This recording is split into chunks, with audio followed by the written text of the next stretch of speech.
All right. Hey, all you people. Are you ready to paint some models today? Boy, are you in the right spot. So today on the docket, we are going to do some basing on one of our models from our Friday night painting sessions.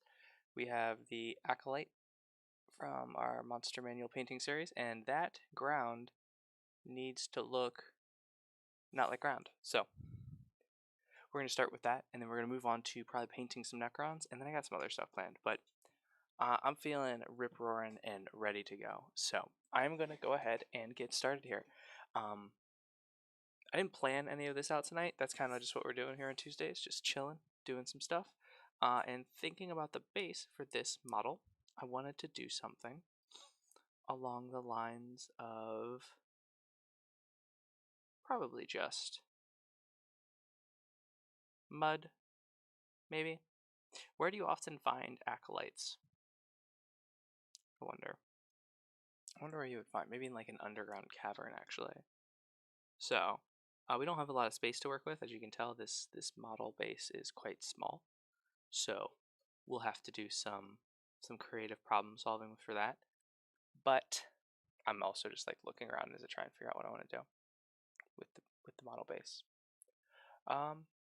Yeah, we'll just dive in. I'm gonna get a texture paste from behind me and maybe some flock, and I'll be right back.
Alrighty.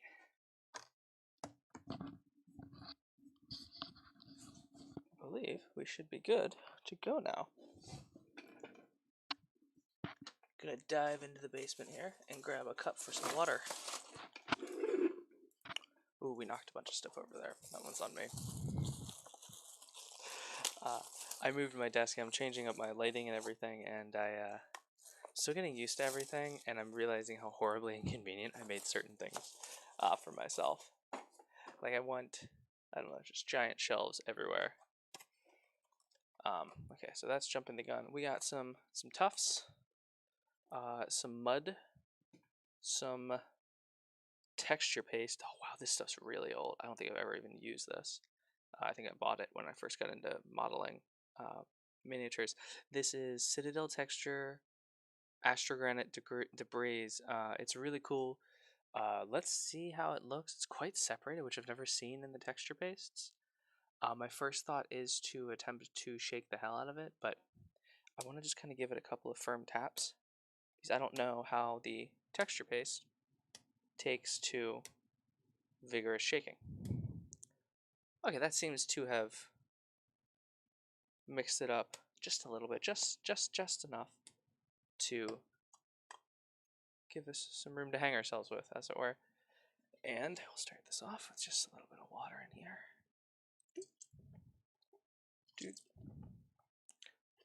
Alrighty. Cow. Go ahead, set this off.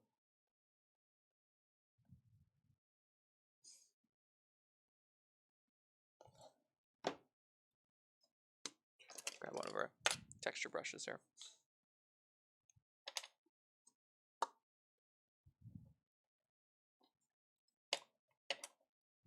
So I pre-ordered a bunch of, I pre-ordered a bunch of models to paint.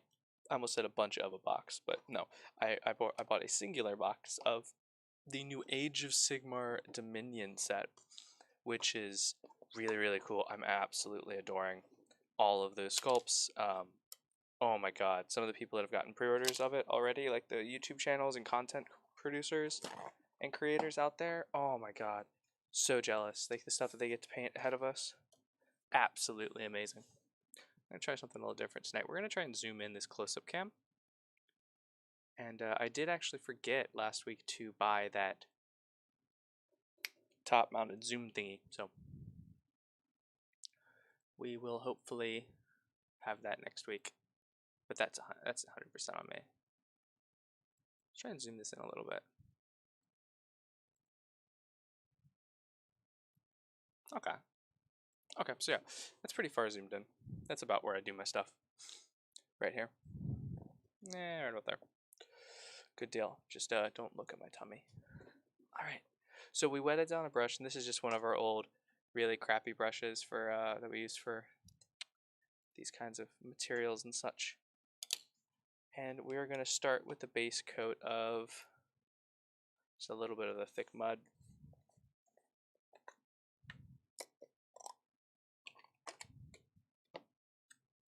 And you're going to see me kind of mix these two up. I'm not super concerned. I just pulled this out of a bin that I didn't even realize existed in my house, so in all my hobby stuff, so I'm not really concerned about preserving it a lot here.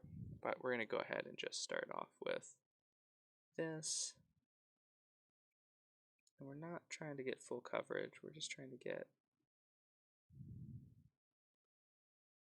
mostly full coverage. Because if we just entirely replace all of our base layer of that gray with this material, we kind of defeated the purpose of adding all the variety to the base, didn't we? So, getting the light here.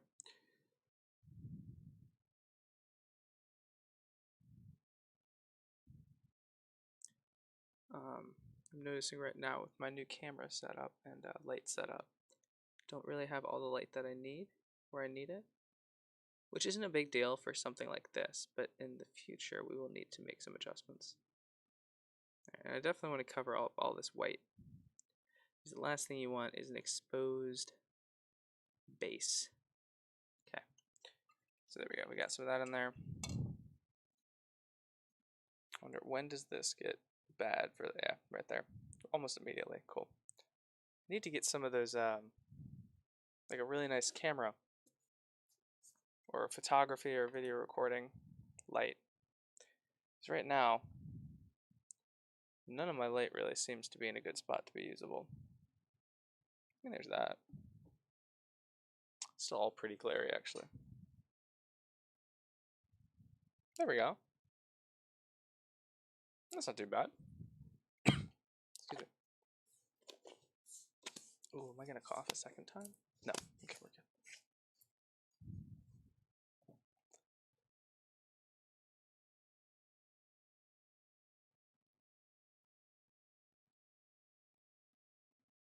Okay, so got that down, and then screw it, we're not gonna wait. We're just gonna go ahead and throw in some of this astrogranite debris. Okay, so that looks like a hot pile of garbage, but we're gonna put it on this model that we spent a bunch of work on. So this astrogranite debris is it's kind of just like debris in a can. Do not need that everywhere, so I'm just going to quickly clean that up.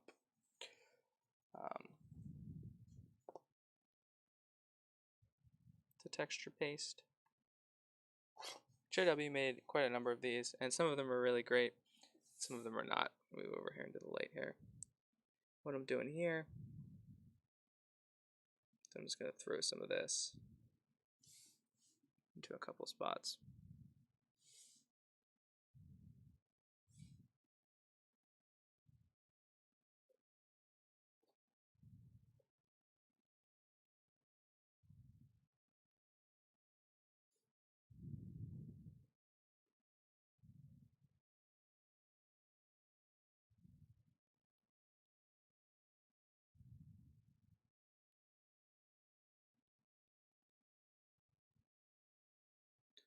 Also, given the color scheme and such that we have on this model, don't really have a great super pick me option for basing, which is fine.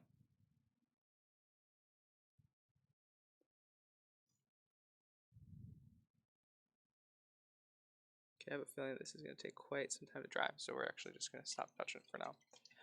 So what we have now is we've just kind of added a couple of, and this is again very small base. Just kind of made it look more like he's standing on real earth as opposed to a solid slab. Started working with this a little bit more and more. We're going to go ahead, and if this is dry later tonight, we will add some enhancement shadows and what's the other one? Shadows and highlights to the actual base itself, those materials, as well as we will add in like some basalt, some ballast, sorry, and maybe a grass tuft. These are the really cool deadland tufts. They're nice and gray actually. Kind of fits in right in there with that vibe. All right, cool. So we got that model base done. Boom. Where are my Necrons? We're gonna continue from last Tuesday's session. We're gonna wrap up the these Necron warriors. Okay. I guess I can just pull this up here. Oh boy, where are they? These guys. Yeah. Okay. So these were the ones that we started working on last week, and I didn't get a chance to really come back and to them throughout the week. I had some other stuff going on, so I figured this was a perfect time for us all to do this together. And then here's my next idea for some Necron tutorials and like walkthroughs is starting to work on an almost sandstone Necron forest. I love everything about this guy, and I'm going to do more of it. Sorry, 1 second.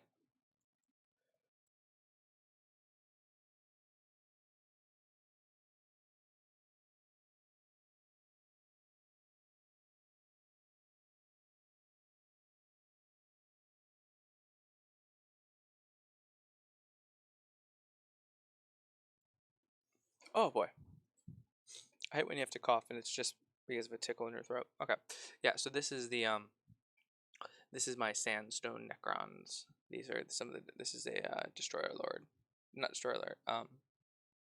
What are these guys called? Oh my gosh. I'm drawing a huge blank. Not Phyrexian. Oh man, that's gonna kill me. Alright. But yeah, I think it's really cool. And of course there's like a squad of 3 of them. So they have I wanted to get more, but I think the unit ended up because they look so cool, but the unit is just so bad on the tabletop that it just didn't really lend itself to it.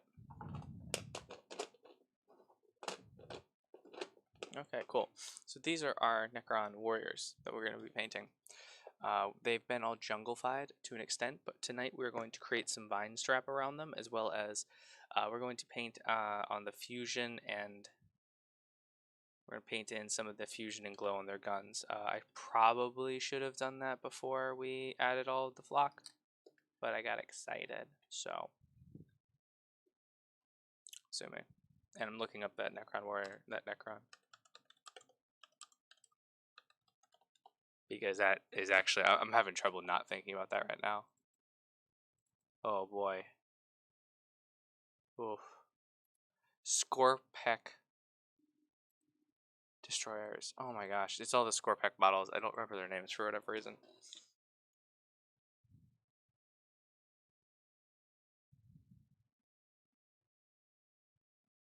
Okay. All right. Let's go ahead, and I forgot to share my links here on social media platforms. I apologize. I woke up a little bit late this afternoon, and then I messed with my lighting a little bit, so that is entirely on me. I do apologize.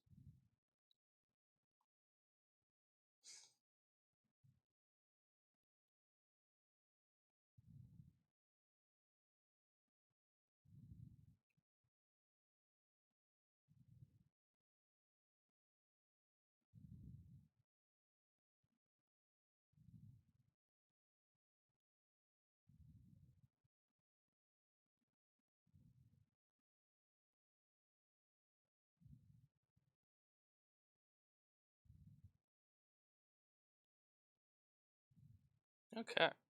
Nicely done, nicely done. All right, so in order to make the vines for these, I had a couple of thoughts. But we can't get distracted, guys. We need to do their coils and such first. Ugh.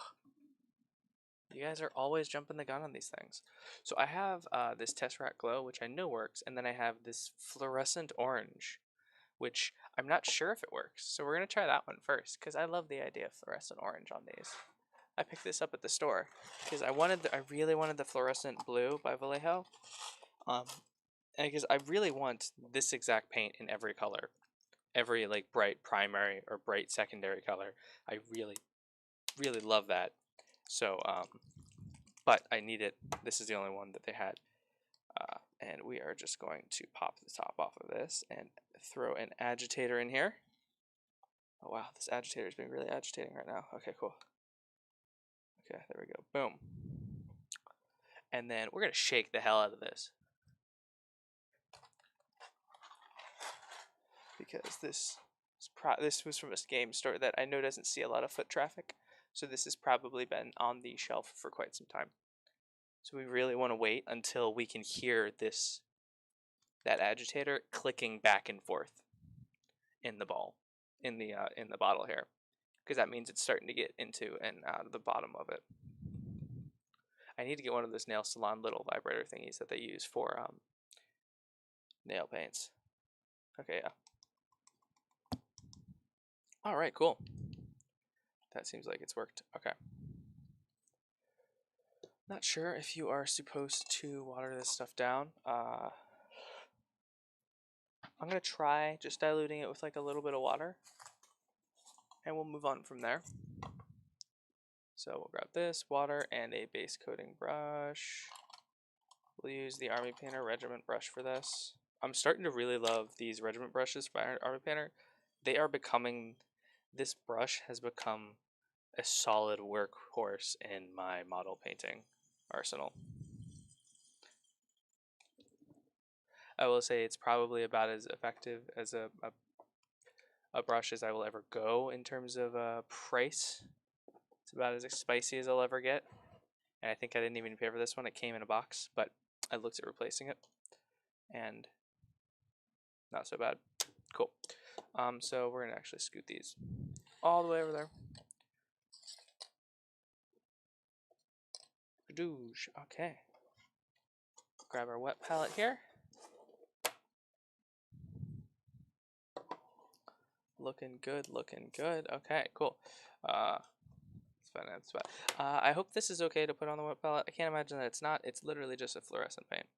So we're just going to put it on there. It doesn't seem to be too thin. It actually seems to be perfect consistency. So let's go ahead and thin it down a little bit with just like a tiny bit of water. Now again, we don't need a lot of water, especially when we're working on our wet palette, because there's so much moisture all over in this thing. Okay, that's very bright. I love it. Okay, I hope it ends up with the same type of glow. So that's definitely gonna be a little bit more pronounced. But we'll start on these coils actually.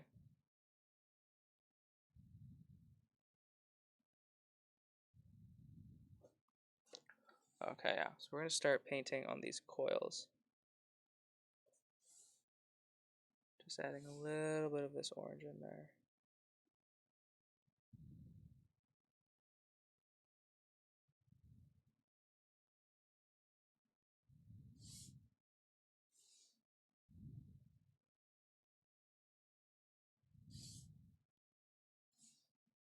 Okay, okay.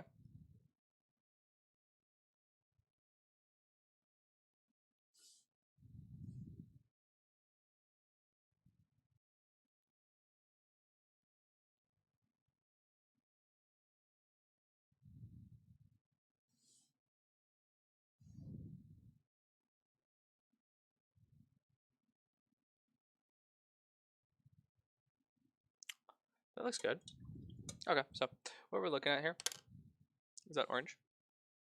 And there we go. So we have that orange in there. Starting to add some glow. I do like that. So I'm going to continue on with it. Really struggling to zoom in there, aren't you guys?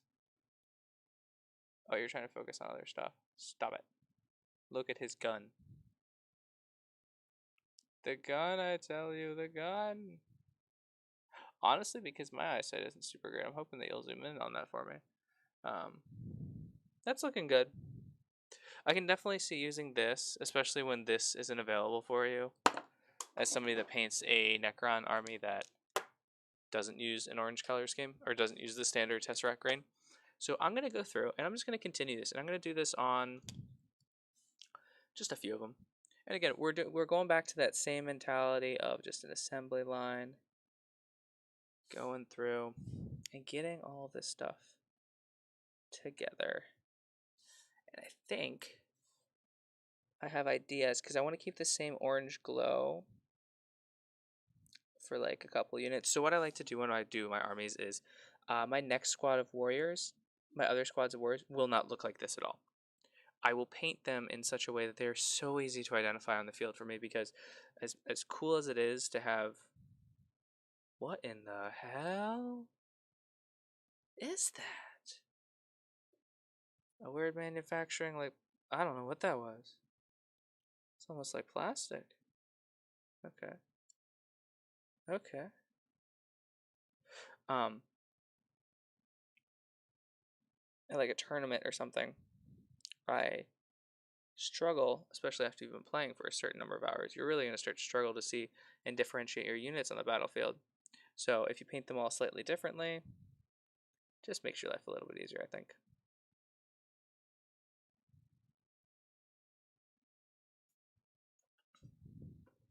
So the first thing I'm going to do is I'm going to go through and I'm going to paint the fronts while they're like, yeah, so like this, whatever this is only half of it. Oh, you can see that? That string thing just came like directly off the rim of my model. And it's super fragile. Oh, that's super odd. It's, oh wait, yeah. Given the feel of how that just snapped, like the tension building up and it snapping, I guess that was actually from the base of the model. Weird. Okay. So already looking at this, I have ideas for when we move on to the more complex units and getting this energy glow to look even a little bit better. And that would be after applying maybe 1 or 2 coats of this, going back with a brighter orange up to a white on top.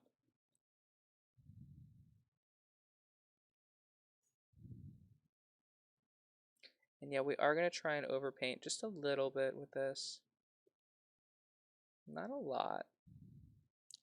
Just to kind of give the appearance of a glow.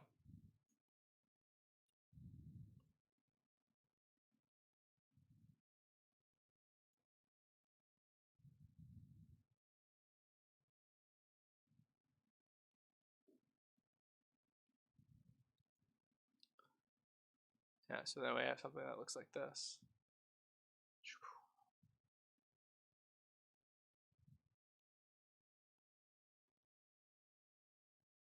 Too bright, guys.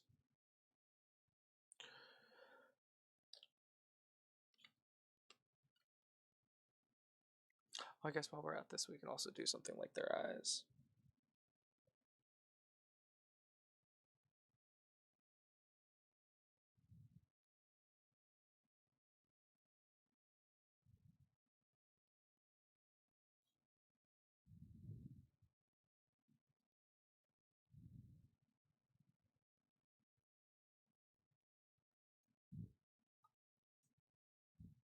Oh, so I'm having a pretty good day today. I got to go to the game store. I pre-ordered that Age of Sigmar Dominion box. I got to see a friend that I hadn't seen in a long time. That was nice. I got my video. I finished trimming down my next YouTube video. And then tonight, after today's stream, I'm going to be doing the voiceover for it. So yeah, it's kind of like... And then like the past week or so, I finished up 2 major projects. I got one over to the person that it was built for. So I'm having a really, really productive week so far. Just gotta keep, it's all about momentum. I think it was Daedalin from the Stormlight Archive that says battle is all about momentum. And I agree, but I would say so much more of our life is about momentum. Especially in today's day and age, it's so easy to lose it and so hard to gain it. Whether it be, especially when it comes to motivation and crafts and such.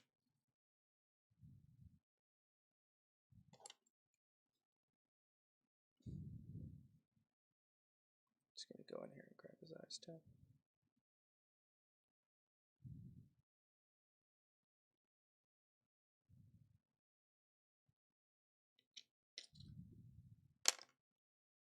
Is it your eyes I did? Yeah, so I need to do these three guys' eyes. Three guys, burgers and fries. No, so three guys, Necron eyes. That's what I'm looking for. All right, boom.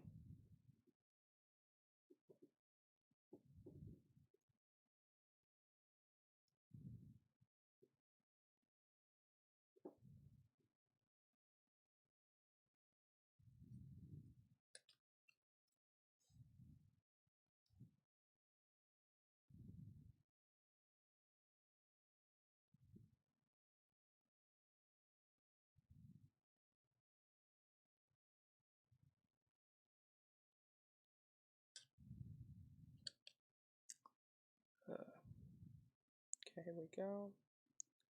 I love doing the eyes of Necrons. With that little pupil in there and everything.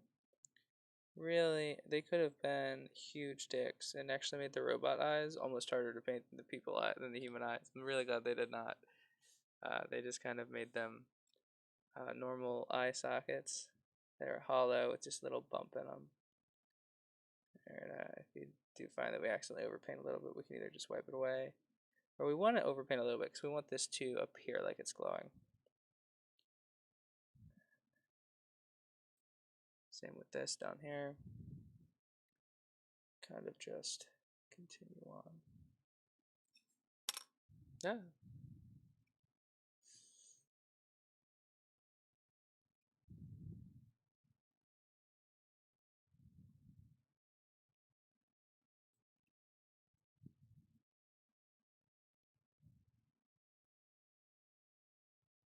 Okay.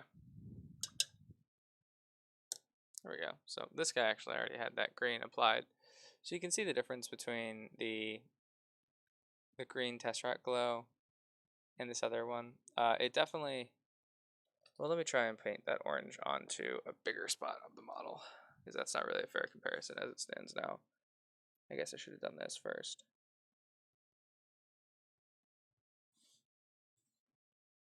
This on there like this.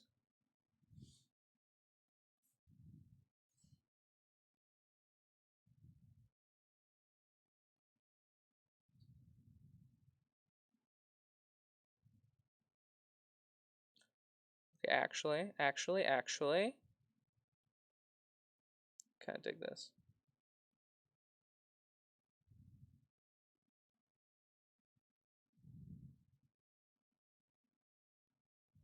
We will have to see how this dries, but I do really dig this orange.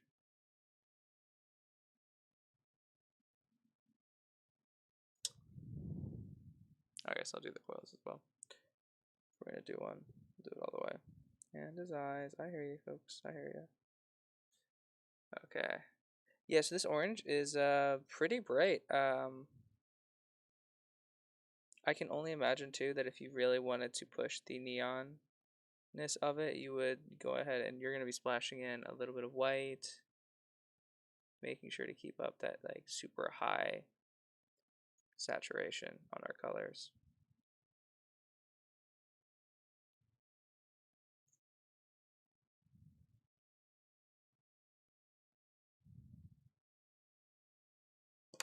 Okay, boom. There we go. I'm digging that. I'm digging that hard. Okay, I need you to like tone it down with the color there, guys. Rah, I'm a Necron. So yeah, there's the gun. It's gonna struggle. My hands are really shaky today. Yeah, I love that orange on there. Yeah, I am oh, I can tone down this light. I just realized that. Oh my goodness, guys. You have no idea the level of frustration I've had with this light in the last year, in the last like couple of months. Oh my goodness. Yeah, I love this guy. He's okay. Cool. I think we're actually going to call the warriors done. We're going to save the vines for a bigger model. Yeah. I'm not a fan of overdoing it, and I feel like trying to add jungle vines and wrap them around basic warriors like that, it's just not, I'm not a fan of that. So yeah, we're gonna skip the vines on the Necron warriors, but we are going to continue on with this beautiful orange. I just don't feel like overdoing it on these little basic guys.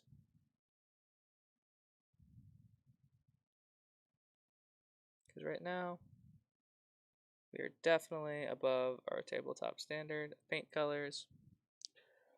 We can definitely field these guys, minus the fact that they don't have any bases done. We can 100% field these guys and be proud of what we're fielding. And that they'll look really, really good all together.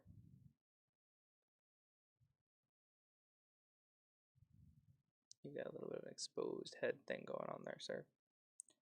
And then we'll also, so what we'll also have to do is we'll have to pick out some of these like coils and stuff. So like pick out a tube, maybe do that in like a deep red, things like that. Add some stress and age to the metal there, and yeah, we'll be able to call that done. Just as an experiment, I wanted to try covering up the orange, the green with the orange. It actually looks really cool.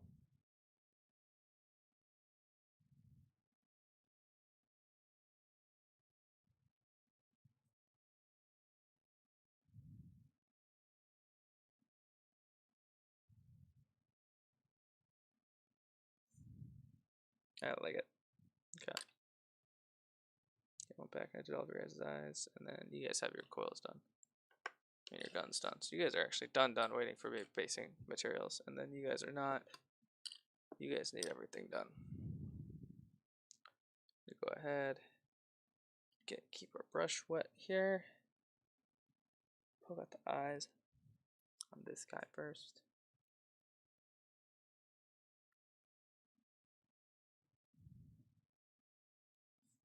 Boom.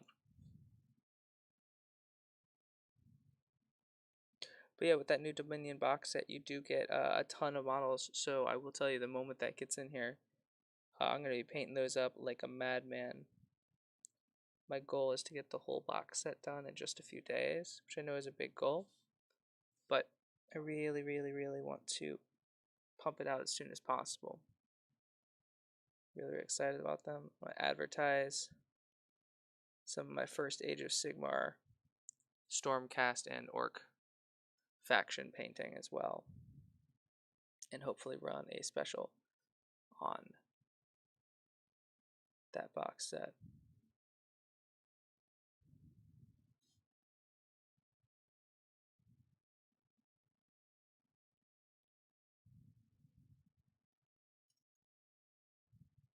Okay, I forgot to keep checking my chat, but I think we are all good there.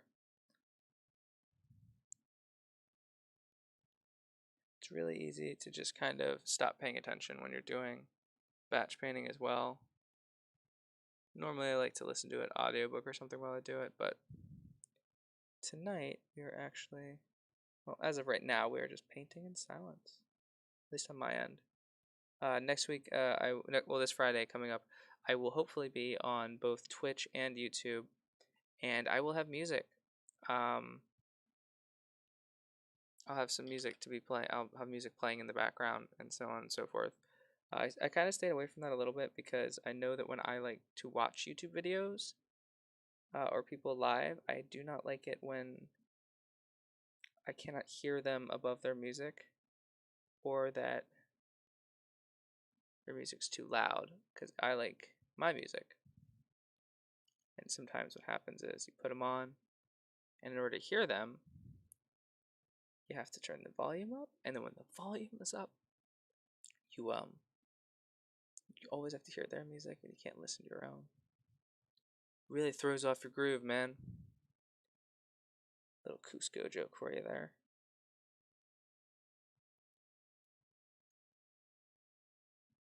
Emperor's New Groove. I would hate to be a llama, but I could spit on people.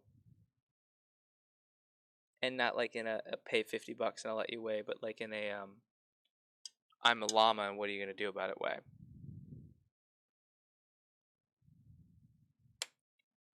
Actually, I got some of this fluorescent paint, or I didn't want it, so we're gonna try and get that off. Or at least minimize the damages. There we go. Alright, you're good. Go back and grab some of these other guys.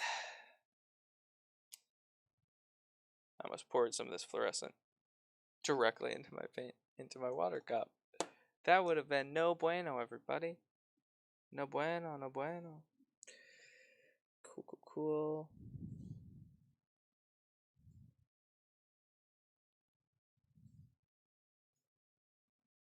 This time, to just continue our experiment with this new paint, I'm not watering this down as much. In fact, it's only being watered by the moisture that the last batch left on the palette, as well as the wetness from the wet palette itself. And actually, it is really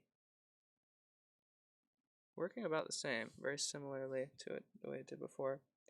It's much easier to put it on in a thicker coat and get more of that fluorescent to show through, which I like. But still, because like just I think whatever natural chemical properties that the additives in the fluorescent paint have here are still allowing it to flow pretty well. So it works almost like a wash here.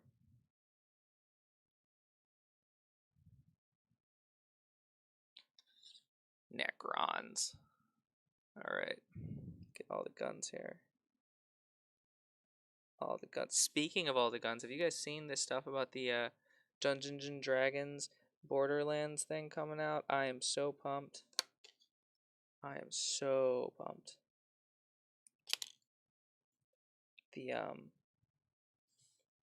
so Tiny Tina's big adventure with the D&D, the Dungeons and Dragons DLC from Borderlands 2 was by far the most popular. And when Borderlands 3 was announced, my wife and I, we replayed a lot of Borderlands 2, not together, but just separately. And we both have like our own way of playing. But we replayed a lot of it, and we both found that like that Dungeons and Dragons one was definitely the most fun. Just showing the strength of how D&D can really help you to accept and resolve grief, so on and so forth, all of that stuff. But also how much fun and crazy and wacky and kooky it can be. Anyway, so yeah, you they did that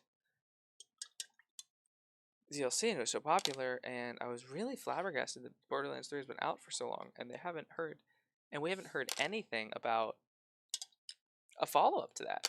Give me one moment. I need a hoodie.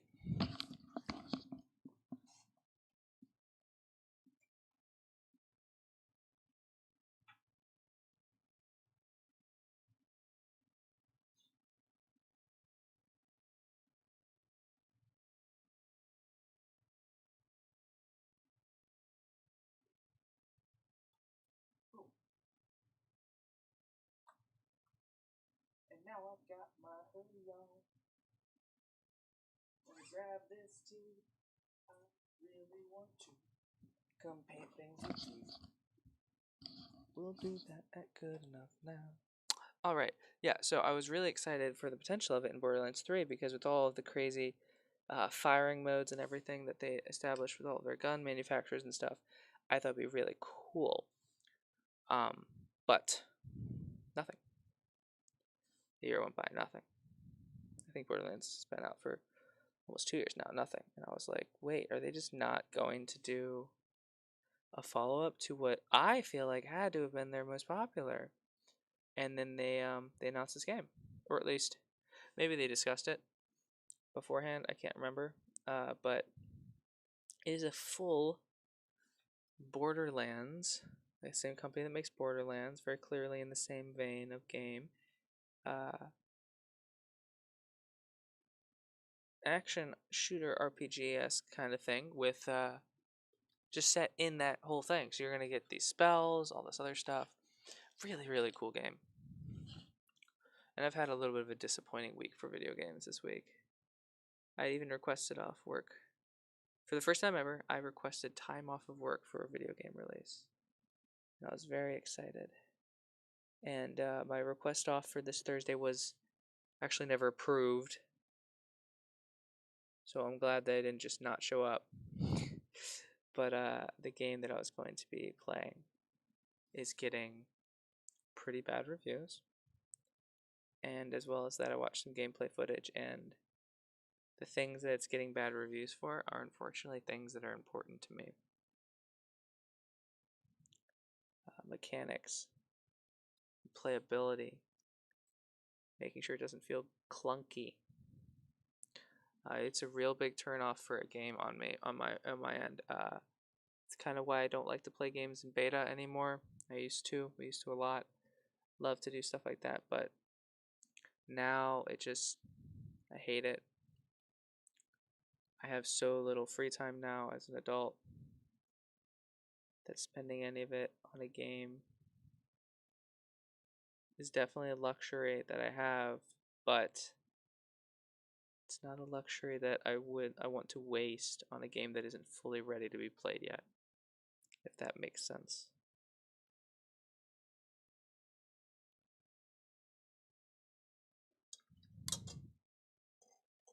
The game that I'm trying not to say the name of, I don't know why not.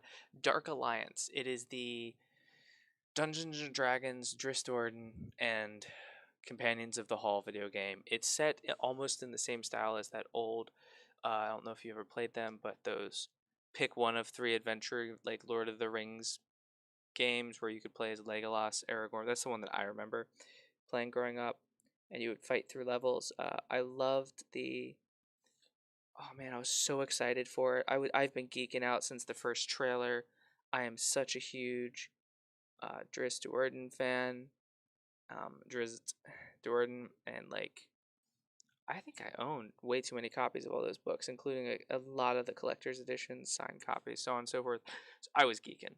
Like Forgotten Realms is the reason I am into fantasy and sci-fi, well, more so fantasy. But and then this game got released, and I can deal with terrible graphics. I can deal with not enough content. I can deal with so much in a game, but when it comes down to the actual like playability of it, I can't deal with. From what people were describing and what I was seeing is almost it felt like you would hit a button and then like a split second later something would happen. Um, it just didn't feel polished. It didn't feel clean. It felt like you were queuing up attacks in an MMO and you have that global cooldown and that whatever second delay in between when you do a thing and when it actually happens on the global cooldown. I think that they are already releasing patches for it, is what I saw, and I really, really hope that they do because I was so excited. I almost pre-ordered so that I would get both the Lich and Beholder set of exclusive gear, but instead it's just on my wish list now. Yeah, early access and beta games are way too widespread, and I like the idea of early access and beta, especially when you want genuine input from players. Good example, Baldur's Gate 3. Was it maybe a little bit too early access? Maybe. Should I have not had to pay $60 in order to access the early access? Probably not. But they genuinely took feedback from their players. So often now when we go ahead and we do these things and we release them before they're ready with the early access or beta in there, not a lot changes. Like it just continues on its same tracks, and they don't add or take anything off the train, and they just kind of let it roll into the station as they always intended for it to do, which is kind of what I feel like some games have done. But yeah, I really hope they turn it around.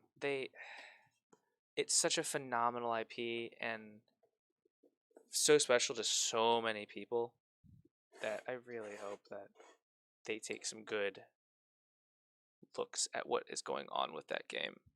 All right, cool. Here we are.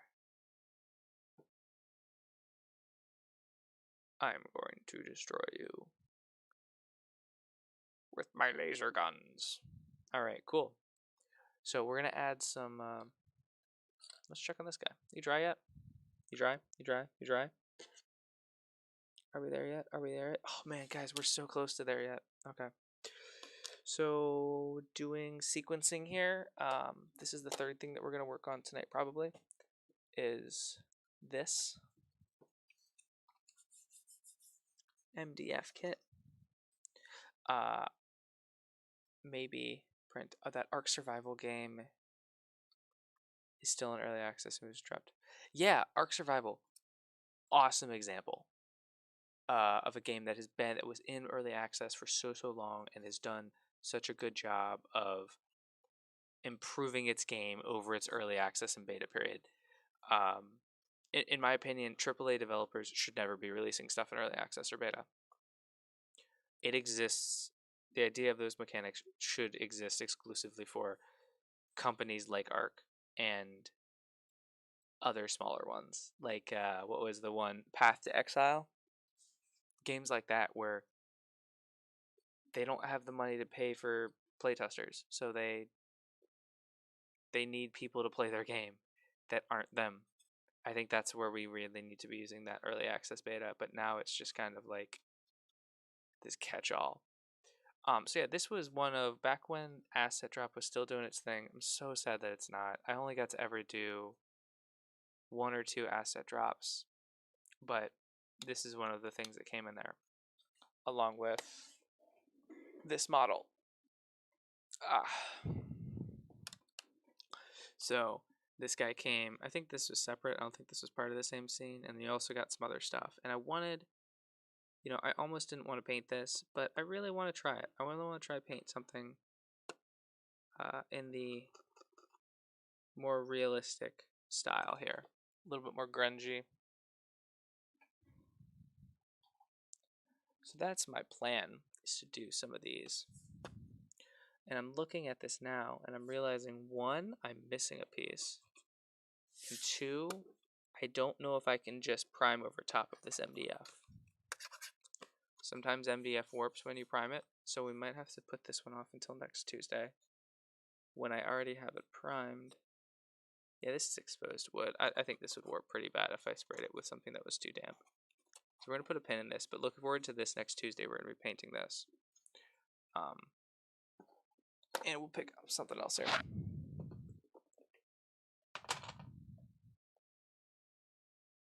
Who's next?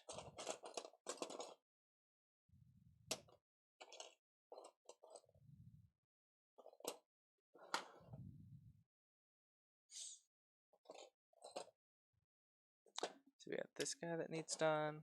I really want to get my Necron army finished painted here. Some of my friends have been bugging me to go to the store and play games, and I always feel like I can't until I, get the rest of the shit painted. So we're going to add a little bit of glow to these guys. Glow up. We're going to hashtag glow up some of these Necrons. And thank you. I think it does look dope.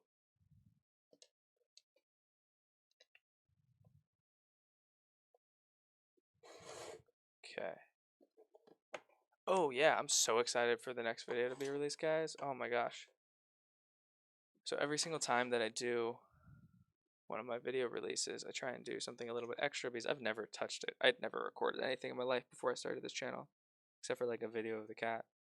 So many cool things you can do in the video editing space. And I'm really excited for some of the stuff that I got to try out on this one. But that should hopefully be up in the next couple of days. Oh man. You got these orange eyes. I got this big head and these itty bitty arms.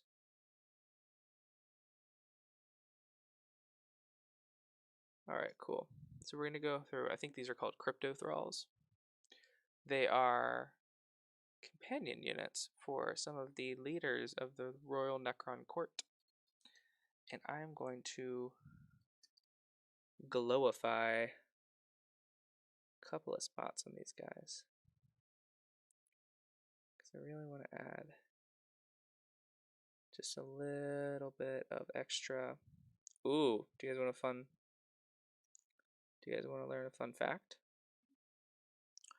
A gibble is oftentimes seen in our models. A gibble is just texture or detail that is added that does not serve a purpose for aesthetic effect. So, good example of this would be something like this little cutout in his sword. See that little circle and stuff there? That kind of stuff is a gibble, because when they designed this model, that sword could have just as easily been a flat plane, but artistically they decided to add that etching in there. Also, wet palette, oh my god, do it. Do yourself a favor, just try it. I absolutely love my wet palette. It really, because I started off with just one that I bought off Amazon for like 20 bucks. Yeah, there's a bunch of videos on how to make your own, but if you paint models, just don't buy whatever kit you're gonna buy next, and just buy yourself a wet palette. If you are in the United States, I believe Miniature Market sells the red grass stuff, so you don't have to wait for red grass international shipping to ship you a wet palette. I would highly recommend that. But yeah, I absolutely love my wet palette. Certain paints do better on it, I will say, and certain paints do not.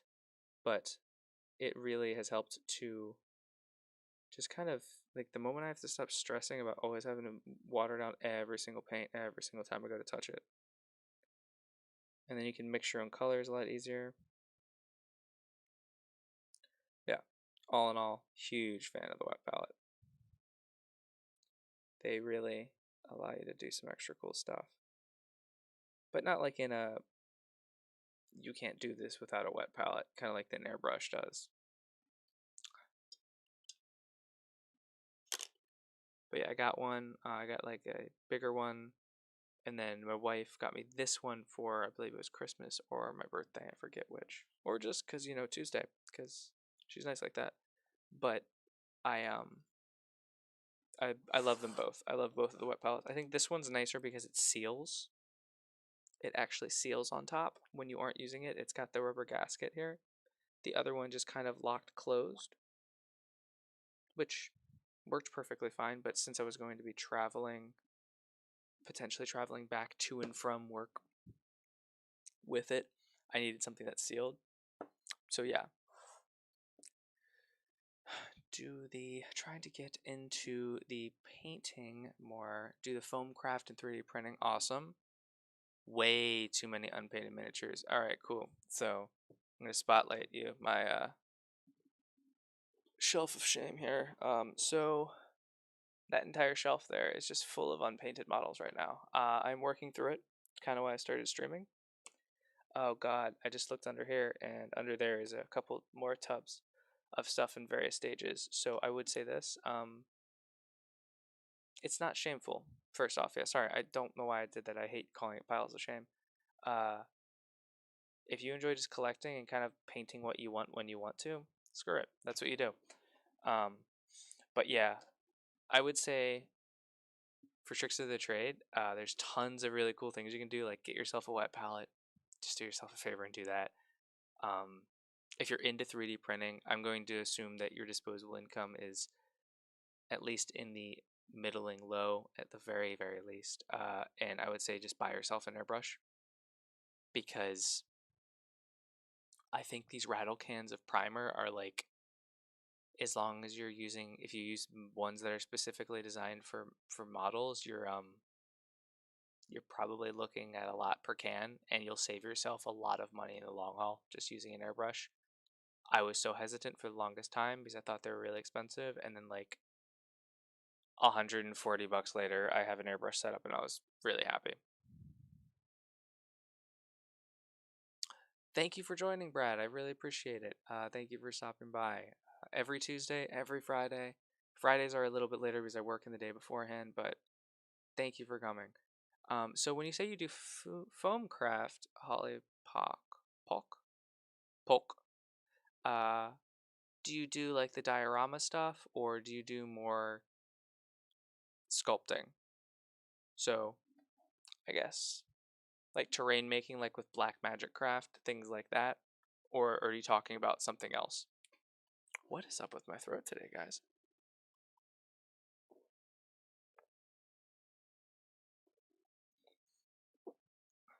Oh, I have a sore throat. I just realized that when I drank a little bit of that water.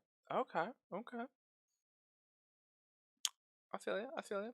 Okay. It's been persistent. It's been almost a week since this thing started. Okay, cool. So we got our glow in there. Just kind of picked out everywhere where we had those really nice grooves and lines and added in a little bit of our orange.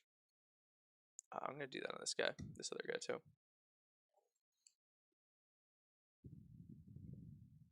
Oh, tricks. Don't go back and redo stuff. I see people repaint models way too much. And I know this is kind of more of a me thing.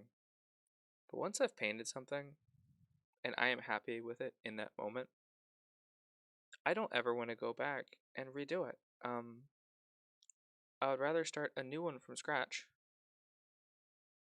or just start another project. But I see these people that constantly strip and repaint their miniatures, and it's just I'm like, why? You also have all of these minis that you've never painted. You could have this beautiful progression of your skill, but instead you're constantly redoing this stuff. Oh, so yeah, D&D terrain. So now I see how you found my channel. So I will say this, stay tuned.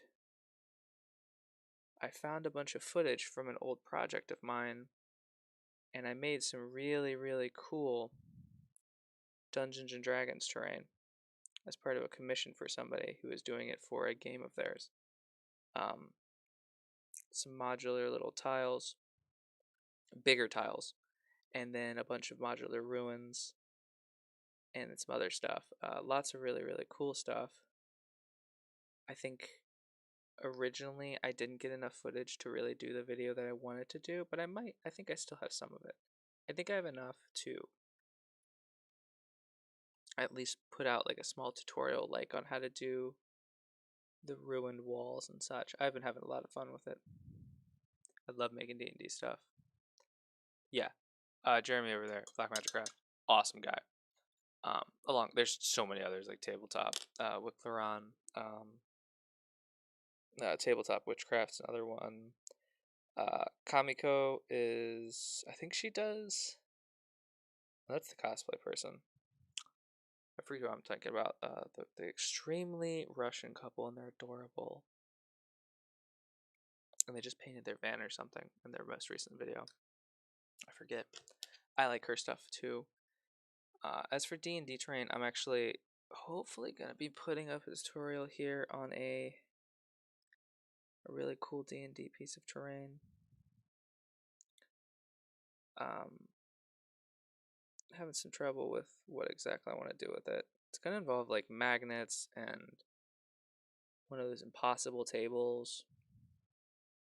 Sometimes I have a lot of ideas, and sometimes those ideas just don't come together. But my idea was, I kept seeing these pictures of people with those impossible tables with the chains, and I was like, well, what if that was D&D?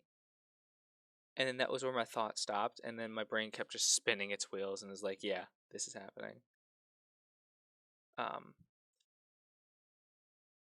Barb's Craft, yeah, that's a good one. Yes, his stuff is awesome too. Oh god, I think on my personal account on YouTube, I think I'm subscribed to like 300 something people, and I'd say probably about a third of it has to do with modeling and painting, and I can't think of another fucking YouTube channel. What's happening to me? Um Oh my goodness. Oh my goodness. Yeah, I think that's why I really liked Bart's Craft too.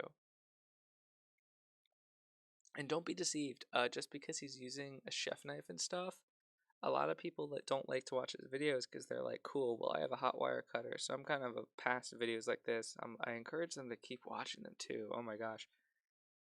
Because just because he's using not as nice of a tool does not mean that he is in any way, shape, or form skill ceilinged because of that. Um,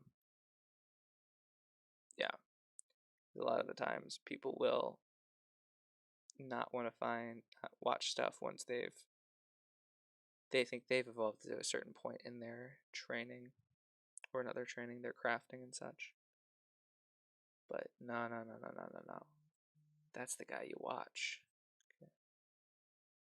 I think I got all my gibbets.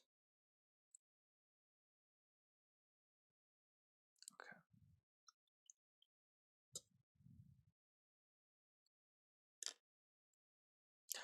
Yeah, chef's knife. That kind of blows my mind too. I forgot that he does that stuff with like literally a kitchen knife.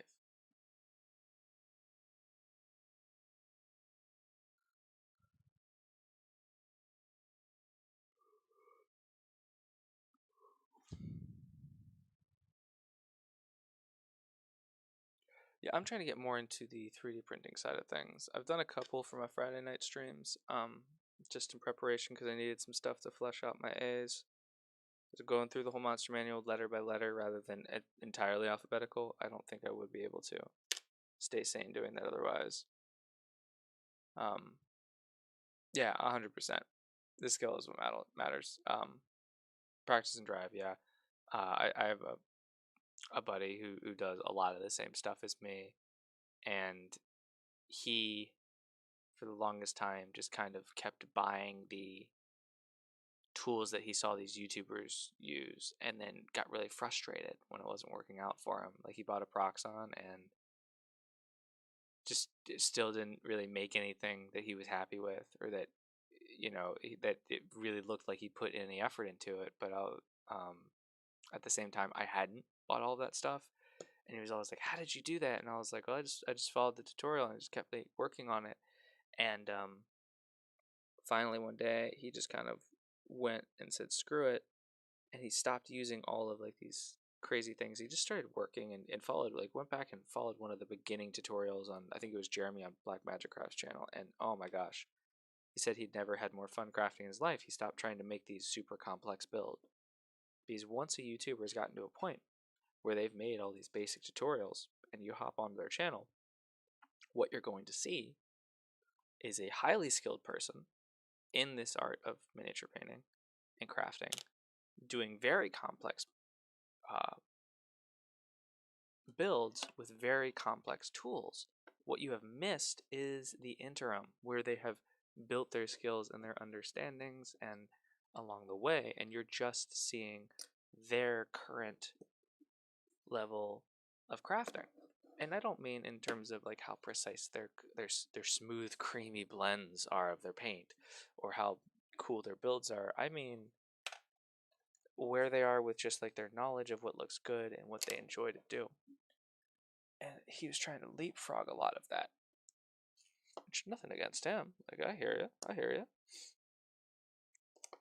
But yeah, rant over, I guess. But it's just so important to just continually understand that you're going to continue to get better as you go. Oh yeah, and the reason they start doing these complex builds is because they once you can only do the same super basic thing so many times before, I mean, frankly, you get bored of it yourself. Like, ignore the fact that you don't get views or whatnot. Like, you get bored.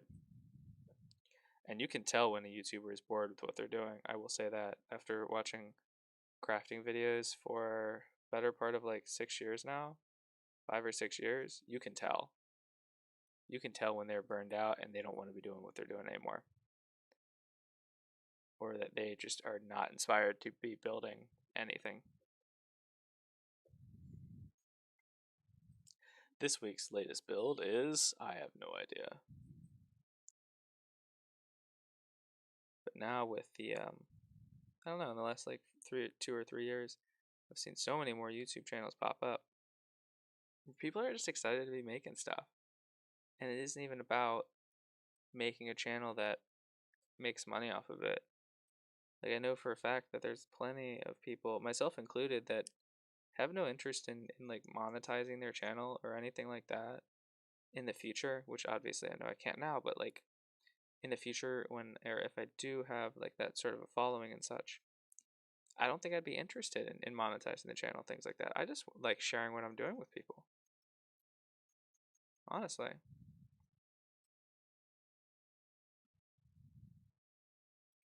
All right, Necrons. Necrons. Come on, dude. Like there was a big dramatic slap to the camera. And you're really killing the vibe. All right, there we go. It is the renaissance of crafting YouTubers. Oh my gosh, I kind of love that. I'm going to use that phrase at some point. All right, there's our next Necron boy. All right, we're going to do his brother here next, actually. Hey, Mike, how are you doing, sir? How was work? Did you have a good day? If you worked today, I think you did. I think you did. I think I saw you earlier today. Yeah, we are just so we went ahead and we painted up the orange on these. Cover up his face. We added some orange glow to these Necrons here, and we used the I picked up this on a whim the other day at the store. It's fluorescent orange from Model Color, so Vallejo. So confusing, all of the different lines that Vallejo has. Like, I understand them after a while. You do understand them, but it's gotta be really confusing to new painters, because you have like Game Color, Mecha Color, Model Color. They have others too. It's really confusing. But they do have the nice thing where you can make sure that you're getting the right thing with those. Pro tip: if you're ever not sure which one you need, these numbers, the 70.733 is that exact paint in that exact line, so you don't have to worry about accidentally getting the wrong thing.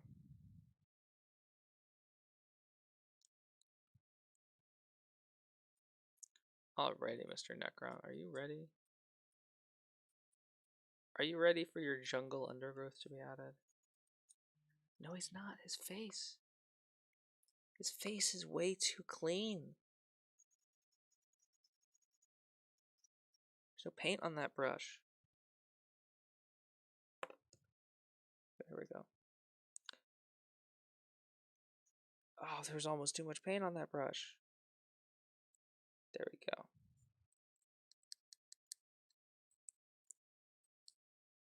Smash. There you are. You are crazy cool. And there we got our next one. And this one, I think I'm going to hold off on this guy. I have some... He goes with an HQ unit, and I wanted to put a little bit more effort into my HQ unit, so he's just going to go in the bin for now. I'm going to wrap him into the needs a little bit more effort than the rest of these guys category.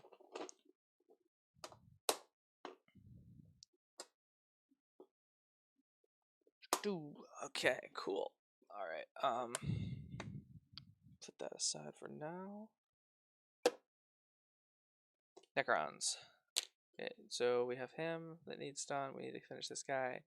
And then we have these 3, 6, 9. We have these 10 Necron warriors that need bases done, as well as these guys need brought up to speed on the whatchamacallit, flock moss. Yeah, which ones did you guys get? Did you do the Game Color paint rack? I think I love the Game Color series. These are great for things like the base colors of models. It's their super high pigment. And then Vallejo also has. Gonna find some paint. Here it is. Here's the paint. So this is Mecha Color. I will say this one is designed for their Gundam lines. So these are actually a lot thinner. And they also have a bunch of really, really cool metallics on this line. I love this metallic blue. I've used it in so many projects. But I think that they deliberately made them a little bit thinner in order to facilitate going through an airbrush a little bit more, because many people that do Gunpla, which is building Gundam models, I need to get back into some of my Gunpla. A lot of them tend to use an airbrush a lot, so they are actually a little bit thinner. And then they also have things like their in that same line of mecha, they have their weathering stuff. I've had mixed success with this. It is great when you need something to really look oil soaked and such. If you want just like a little bit of grime, go somewhere else. Or get like Agros or Shade or something like that. But with the Vallejo lines, there's so many different ones. And don't get me wrong, I love all of them. They all serve a phenomenal, unique, and beautiful purpose in the realm of miniature painting. However, well, I've got a lot of these mecha ones. Jesus. Okay. And the Game Color, again, super pigmented, super great for doing base coats. These are always what I go to when I'm like, I need to get a base coat on this thing, and I don't want it to take multiple coats. I have a lot of those. And they also have their Air line, Vallejo Air. And then they have, oh yeah, speaking of Vallejo paints, this stuff is really, really cool. I love their product. They make all these, they have like 6 different ways for you to paint silver if you want to paint silver. They have 6 different ways for you to airbrush different kinds of metallics onto your stuff. And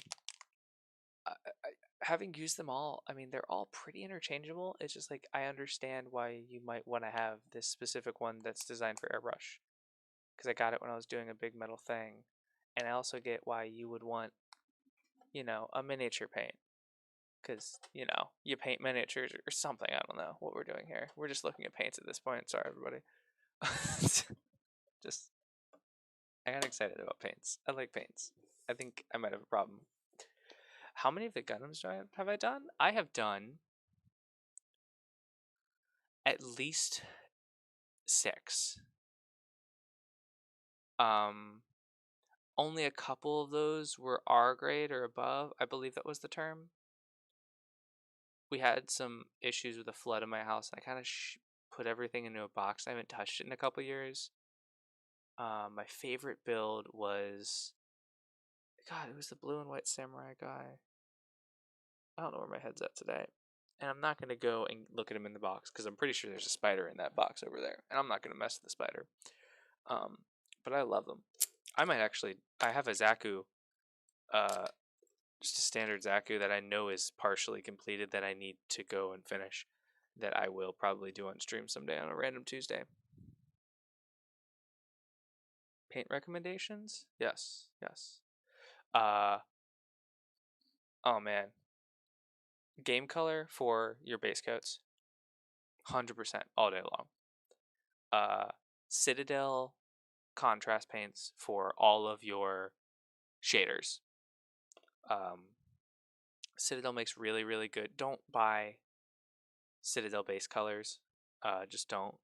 It's not. I'm not saying it's a waste of money. I'm saying that you could spend your money more effectively other places. Army painters paints are really, really great. But I will say, surprisingly, I would say they are not as beginner friendly as I thought they would be. I've got a huge set of all of them for Christmas, and I absolutely love having this whole set. However, consistency wise, I didn't realize how easily all of the Vallejo paints were to thin down and such. Like these take a little bit more work and a little bit more effort. to really work with. What am I doing? I'm adding a shader to this ground. I'm not doing the dry brush stuff yet. I'm actually going to grab, I was thinking about it and I said it, so we're going to grab some of this oiled earth wash. It's a really, really muddy, like, it doesn't dry as dark brown as that, but they are definitely pretty dark. It is going to definitely dry very dark. Okay, so from here we're just going to kind of muddy it all up.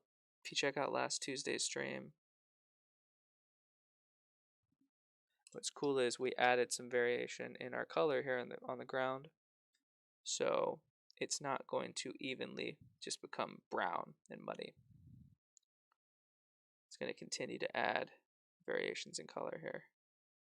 And then we're going to realize immediately that we put a little bit too much on, so we're just going to wet our brush.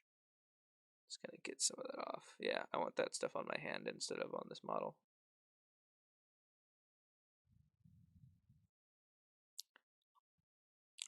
Okay, cool. There we go.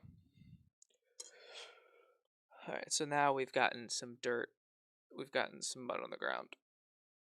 Just add some variation. Yeah, Army Painter kit as a starter. Again, I would say Army Painter is a phenomenal starter product as well.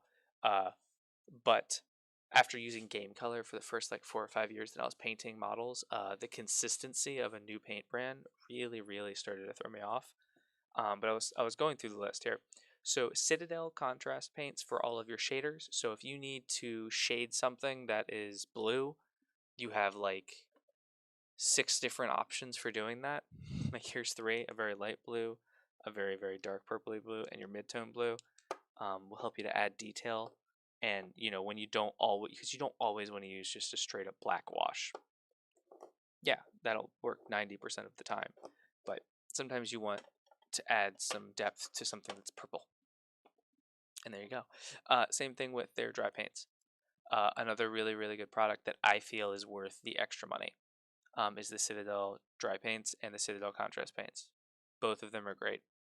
Outside of that, all of their basic paints, with the exception of like a couple of very key colors, like this is Troll Slayer orange. I was having trouble finding an orange that was bright enough to get on in a nice smooth coat for a project, and this helped with that. I think Flash Gets Yellow is another good one. But outside of that, I would say their pots are a little bit just difficult to use. And then, where is it? Army Painter, pretty much all of their stuff is pretty good. I love their quick washes, but only the strong. Oh yeah, that's right. I fell in love with this. If you're having trouble with flesh on models, here's your tip of the day: Elven flesh, Barbarian flesh, and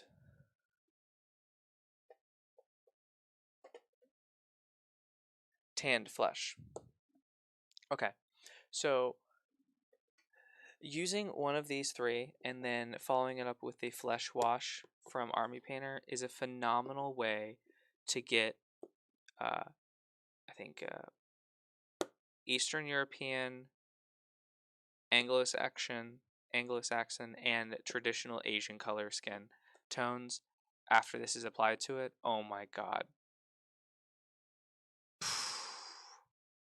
That's an amazing way to do like skin. But yeah.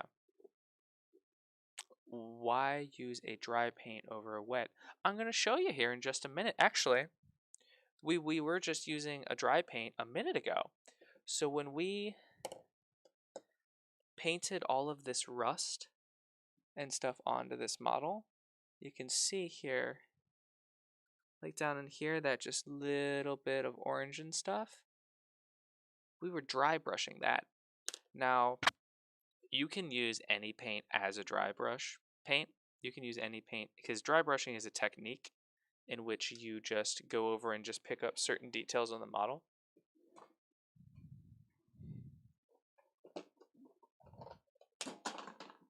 So, get out of here, you bozos. I need something to dry brush for Holly. All right.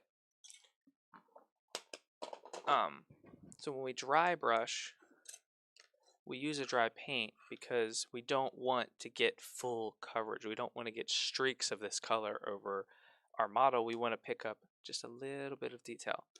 And it really helps to bring out that detail. If you've watched Jeremy from Black Magic Craft do most of his builds, he uses a dry brush to do a lot of his stonework. And that works really, really well for him, especially when you're doing terrain, the way that he does it. Now, when you switch to doing models, like especially things that are this scale and this 32 millimeter, it's a lot harder to get a dry brush that doesn't end up streaking your whole model. So using paints that are specifically designed to be dry brushed just give you like a little bit of an edge. And I used to think that these were a joke product. I think I mentioned this in my first stream ever, actually. I used to think that these were a little bit of a gimmicky product and kind of a waste of money, and then I got a couple. And they are not.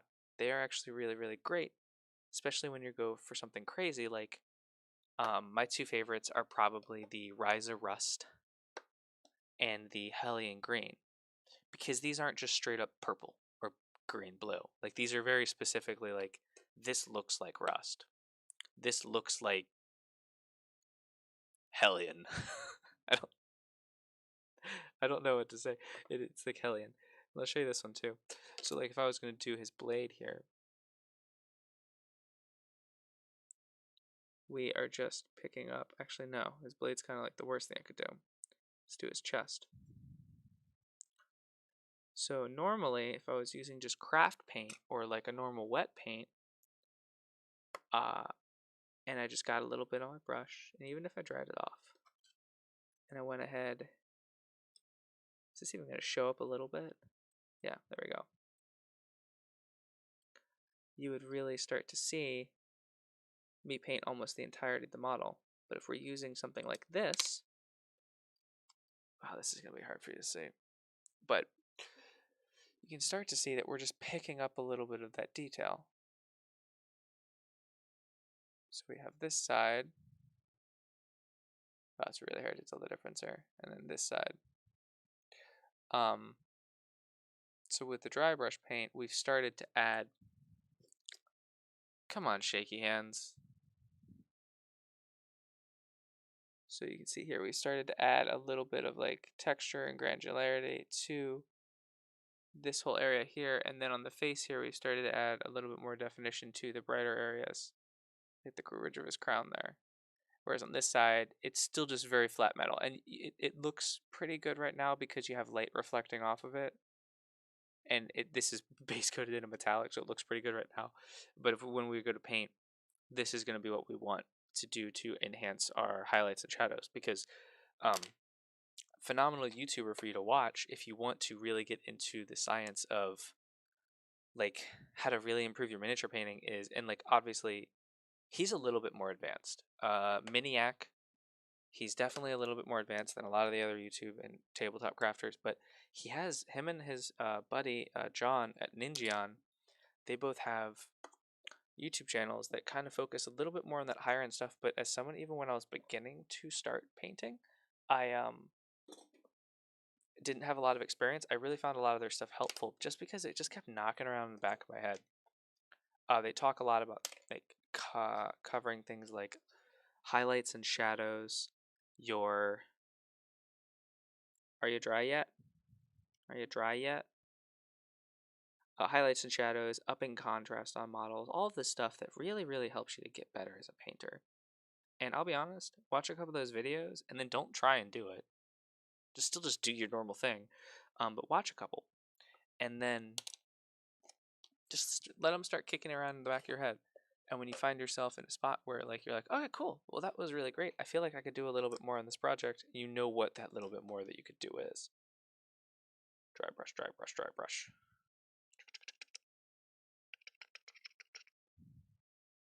Pro tip for dry brushes, especially if you're a beginner and you don't have like a lot of old crappy brushes, which actually this isn't even like the kind of brush that I want to use. You don't always have to use old crappy brushes as dry brushes. Just grab like some super cheap ass makeup brushes. I think I bought a pack of 9 of them for $7 or $11 or something like that on Amazon. I actually did that live on one stream because I kept forgetting. And I said, yeah, I keep forgetting. Actually, you know what? I'm just going to do it now so y'all can see how easy this is. This is one that I stole from my wife, and I didn't wash the makeup out of it. So I need to remember to go clean that out. Because you can feel it on there. Okay. But yeah, you get like a bunch of makeup brushes, and they're really, really cheap. And they're really, really good dry brushes. And they last a decent amount of time. I don't know how long they would last if you were doing makeup on your body, but this is not the color I wanted. I wanted to use the iron. What is this? No, that's it. Stormfang. Okay. Yeah, Stormfang. We're all here for it. Okay, so we're just gonna go ahead and we've added our wash, we've added a little bit of detail. This is not what I wanted. I wanted the Tyrant Skull. I wanted the off-white. Dry paint. Yeah, well, check out some of those more advanced YouTubers and painting crafters, but don't get too caught up in their details. And don't do what I just did and ruin a large section of your Tyrant Skull. Well, ruin's a tough word, but I just added a bunch of blue into my white dry brush paint.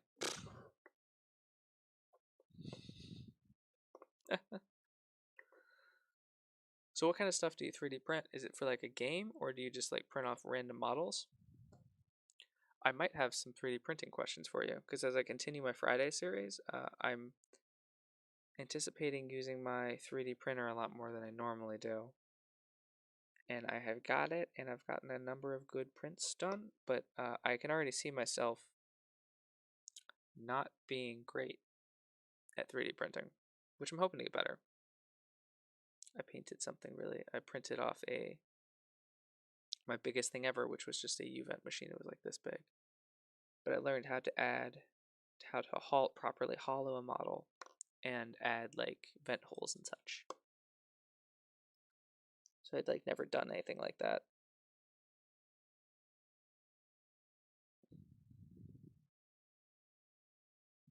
Okay.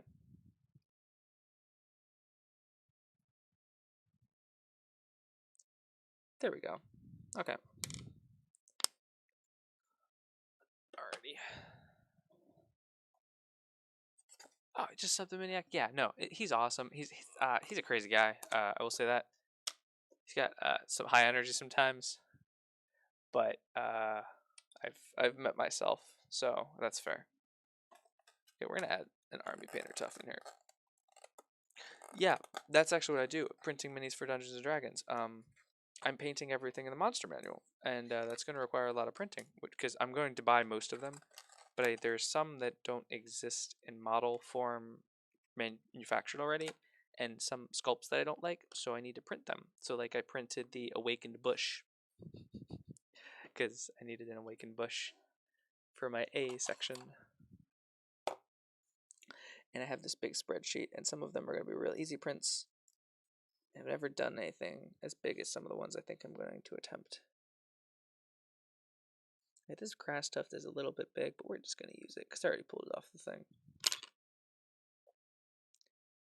And I like to smush down my grass tufts a little bit, actually. Just because, how often does grass just stand straight up?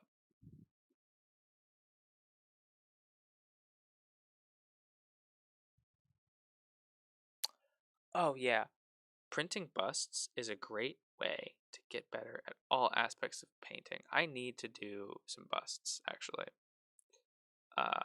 It's always been on my to-do list, and instead I pick up giant projects like painting 450 miniatures for Dungeons and Dragons. I've always wanted to paint a bust. I just need to find a good one too. It'd be really cool to do like a one of the Avengers or something. Ooh, you could like do the best Avenger Hawkeye and get stabbed. No. Yeah, do like a superhero or something would be really, really cool. Because I don't know, sometimes I don't enjoy doing something like super generic because I feel like when I'm doing something new, like painting a bust, I want something that ties my hands a little bit. I want something that isn't just total free form and open, like do whatever the hell you want. Because I'm not looking for that. I'm looking to learn how to paint a bust, not pick out what color lens should go on this guy in a gas mask's face, which is a really common bust that I've actually seen several of before. Is this tea too hot to drink? I'm not gonna even try it. Like, I'm just looking at it. I'm not gonna try and drink that. I'm gonna set this off to the side. Thank you very much. I think it's turning out very well tonight. Next, get out of here. We are going to do some basing and material adding to the Necron bases. So for my swamp bases, I'm going to add a layer of thick mud onto the bases here. Now that's not going to be the end of it. What I usually like to do is I like to lay down a layer of a texture paste before I do anything else on most bases, just because how often is ground just flat? Unless you live in like Oklahoma, not very often. So I like to just lay down that first, and then I'll do things like add debris, rubble, so on and so forth. Loot Studios, yes. Do they do the pre-supported ones? I think they do. Um, I don't get to use my 3D printer enough, but them and Arc Villain Games are the two that are. If I was going to subscribe to a Patreon for monthly STL files, it's one of the two of them. Those are my two favorite. Give me 1 second. I have to get a liquid that I can drink because my voice is leaving me for another woman.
Sorry about that, everybody.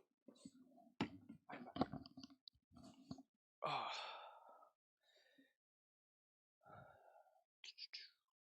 A few PC prints and their busts. Oh yeah, player character prints. Yeah, the Arc Villain one. I got the Mind Flayer one. I printed off all of the normal Mind Flayers in the set. I printed off the altar thingy, and I started doing the Beholder, but given the size of the model, I kept getting failures, and it actually really discouraged me. And painting and printing some stuff for my current project is actually the first time I used it since. Which was no fault of theirs at all whatsoever. 100% user error, but their models were, because those were the first things I ever printed after getting my 3D printer. It was such a good starting point. Arc Villain. But Loot Studio, I see their advertisements all the time on Facebook, and I'm always like, you're gonna get me. The moment I don't have other stuff to print with my 3D printer, you're gonna get me. I would love to do their monthly Patreon, but then I would just have thousands of STL files that I never print. And now I have models that I never paint. So I like to wait until I find one that I'm like, I have to have that. And then I buy the whole month on like My Mini Factory. But I understand that maybe supporting them on Patreon would be a little bit nicer too, to be honest. Okay, so we're going to add a base coat of mud to our bases here. Again, we're just going to use our old crappy brush. I used to try and like use a popsicle stick and stuff for this stuff, but screw that. Let's use an old brush. And we're just trying to cover up this bright ass silver base. Again, just add nice new layer foundation. And right around his feet, we want to make sure to get some of the mud on his feet. It's both on the sides, on his heels, maybe a little bit up to his ankles as well. A lot of the time, you want your basing to be nice and clean, where it's barely on their feet, which is why all of the models in this set, I haven't actually glued to their base yet all the way. But for something like mud, screw that. I get mud on my shoes when I don't even go outside. So we're going to make sure to get some actually on the model's feet. Right on his feetsies. There we go. It'll also enable us to cover up that little divot in the center of the model base. Oh yeah, these are some muddy Necrons. So Holly, I wish you all the luck on getting all your D&D stuff. Oh yeah, building up that backlog of stuff that you haven't printed yet. I bet that adds up. Like, it took me almost a month to successfully print like the maybe 7 models that I did from that set. I mean, I was really new to 3D printing, and I still haven't painted any of them. Oh, that would actually be a lot of fun. They might be one of my new go-to projects for Tuesday night streams, because I don't want to do the same thing 3 weeks in a row. I like doing sets of 2 where we kind of come back to projects, but I know that for a fact that if I was just doing these Necrons on Tuesday night streams, you guys would be watching me paint the rest of my Necron army for quite a number of months, which might not be your thing. So I want to change it up. Next week I might do some of the Mind Flayer stuff from that set. That would be a lot of fun. Yeah, that was the one with the epic Crazy Beholder. And then I got some other of his models at some point for a different project. But yeah, I got real cocky after printing off some of the Arc Villain Games 3D models, and then I just started buying stuff that looked cool. And I started getting failures. And then I realized that 3D printing takes some more effort than I thought it did. And that I was really spoiled right out the gate with really good model creators. Alright, so that I got a little bit on the edge on purpose, just so I could easily get around the foot. Just wipe it away with my thumb. And this texture paste is just very, very quickly and easily going to create an opaque layer over the primer of silver. Kaboosh!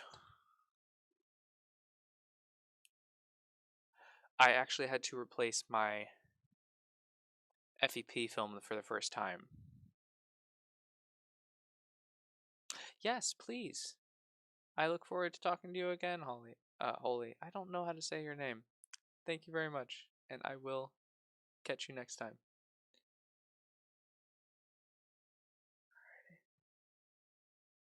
So, no more talk about 3D printing. We're gonna 3D paint some stuff, everybody. Let's get down to business. Brass tacks. I'd never understood getting the phrase "getting down to brass tacks." This isn't a joke. This isn't a bit. If somebody understands it, please let me know. I've also never felt compelled to Google it. So if one of you are doing that now and you're about to post it into the chat, I will not judge you. Because there are so many times where I want to know something, and even though I have literally all of the information I could ever need, I just don't.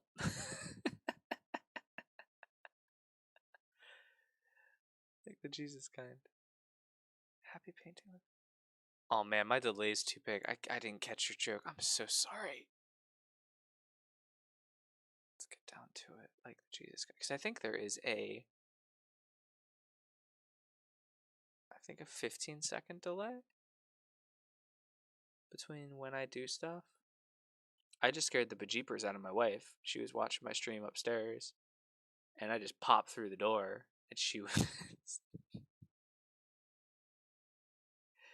She said it was a little off-putting. Understandably so. Alrighty. Okay. But yeah, so next week I think we might do a vampire, or one of those mind flayers, or we might do another model from the Crisis Protocol. I'm thinking I want to paint Iron Man.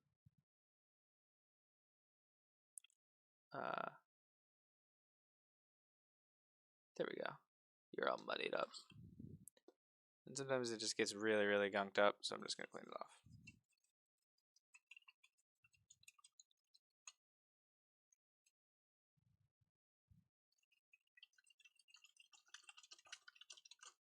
There we go. Now it's clean. I don't need you guys. I need you, though. I need you, Steve. I like that name for a Necron, actually. Steve would be a good name for a Necron.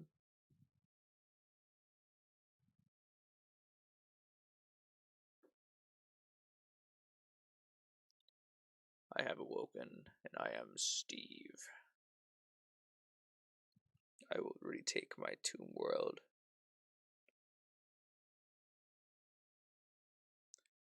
For I am the Eve of destruction. I'm sorry, the Steve of destruction. Okay.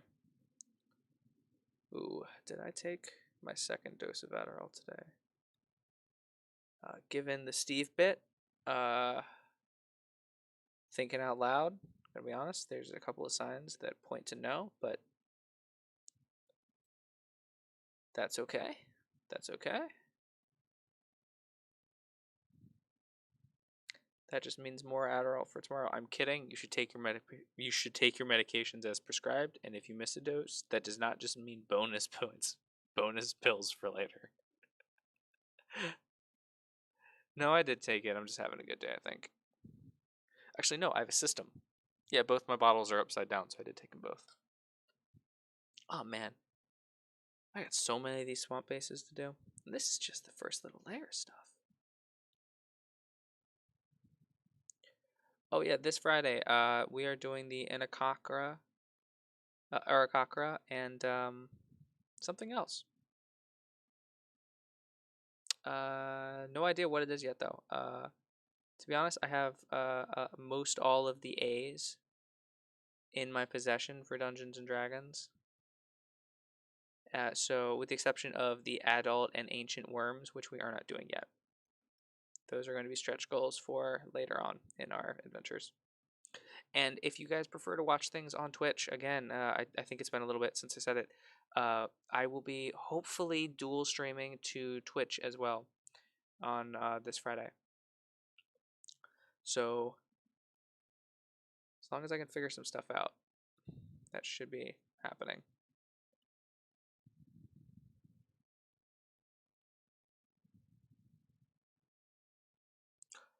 Just because some people don't like to watch on YouTube live, totally understand it.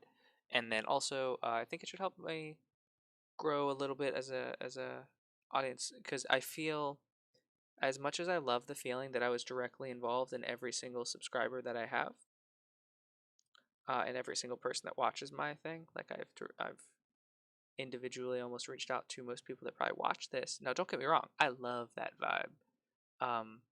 I do want to grow a little bit, just a little bit, if only to constantly have people to talk to while I do my live streams.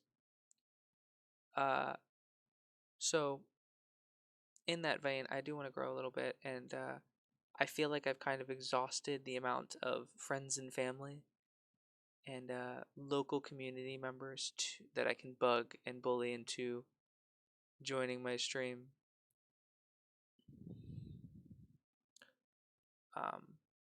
And then I started recording a new video earlier today. It's a painting terrain challenge, which with a bunch of crazy conditions, like no using an airbrush, no using foam, no only one kind of flock. Started recording that today. It's for a local game store. So that's the other thing that I'm working on. To be honest, when I heard terrain competition, I just thought we were going to be incorporating some certain things, which I was like, cool. Like Black Magic Craft did one with squirt guns. I was like, cool. You make a foundation out of this thing, and then you just kind of move on from there. But then learning a little bit more about the rules, like what we are and are not using,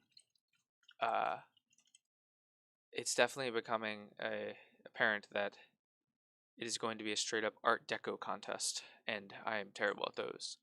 I love using all my fancy tricks and materials to hide how terrible I am at stuff. But it could be fun. I think it's going to be fun to challenge myself. And I got some ideas on how to break out of the mold a little bit for that project. Also, I finally figured out, so we're all supposed to give each other a random material, and I figured out what I'm giving my person. And because he gave me something super inconvenient, but I love it because it's super sturdy. So I went along similar lines, but also a little bit different. I don't think I can see who's watching, but Mike, if you are watching, you're getting a mason jar, buddy. You're getting a mason jar.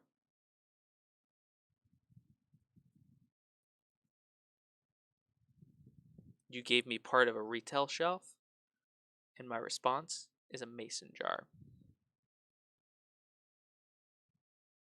So you can arrange pickup for said mason jar, because I have it here at my house. I have many of them that I do not need. Or you can provide your own if you need some time, if you need to start working on it right away. I've also started, this is totally unrelated to miniature painting, I've started going through all of my old Magic the Gathering bulk commons and uncommons and checking out some buy lists for not local stores, because local stores, they don't honestly need to buy commons and uncommons usually. Started going to some online stores and finding their buy lists for cards, and I think I'm up to like $60. So that's a lot of fun. I'm gonna use that to hope buy some more miniature painting stuff.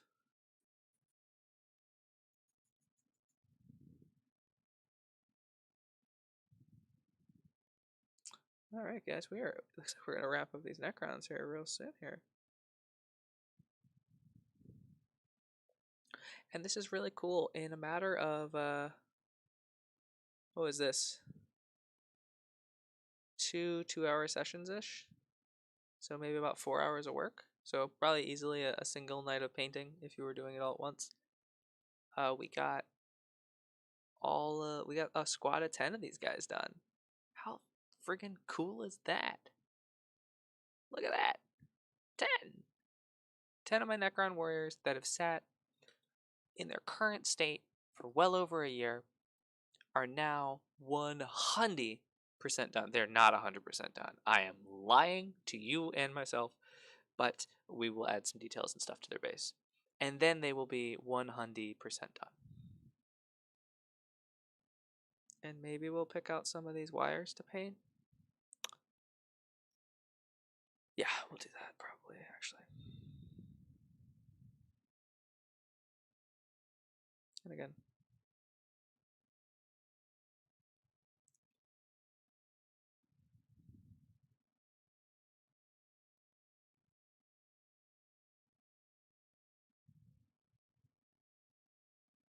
so on one of the other units of these, I did them by getting a lot of mud all over the models as well. So that's actually particularly why I'm not doing that on these. What is this? Oh, that's texture based. I really, really liked that look, but I wanted to go with something different on these guys. Okay. And so with this, no, I'm not going to win any armies on parade with my army that has very different color schemes for a lot of its units. But I have a lot of fun with this, and when I find one that I absolutely love and I want to do more of, I get to. I always like to try out all these different kinds of things, especially on basic troops like this. Especially these beautiful new Indominus Necron sculpts. Way too much.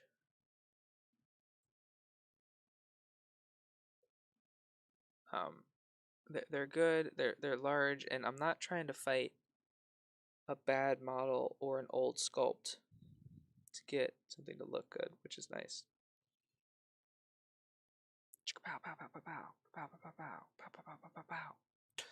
Nice.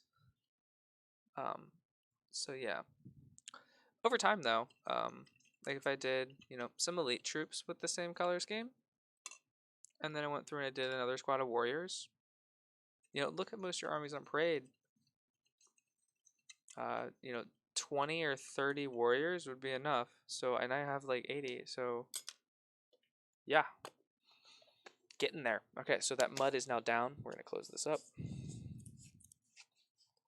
there anything else that we wanted to work on today?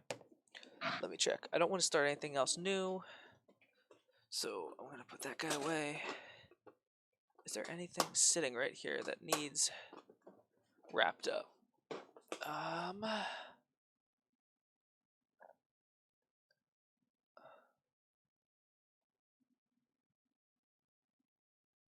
No. But there is our acolyte. So, for today's painting session, I want to thank everybody for joining. I'm going to cut it a little bit short. It's about 2 hours,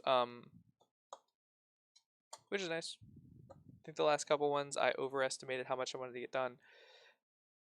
Ended up feeling really bad because I didn't get everything finished. Stay tuned next week because we'll be painting probably some Marvel Crisis Protocol and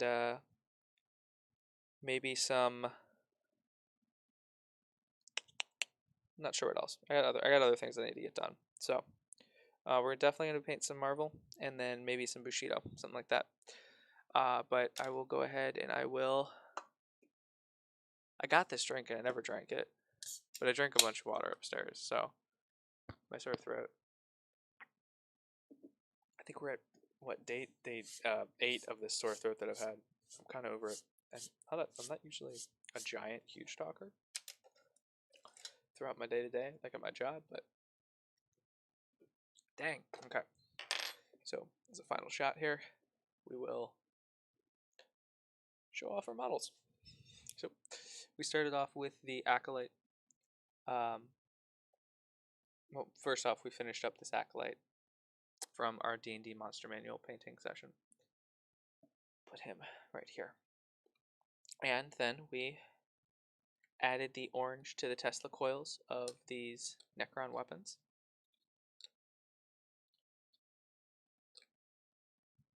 And then from there, we also added the orange detailing into these little duders as well.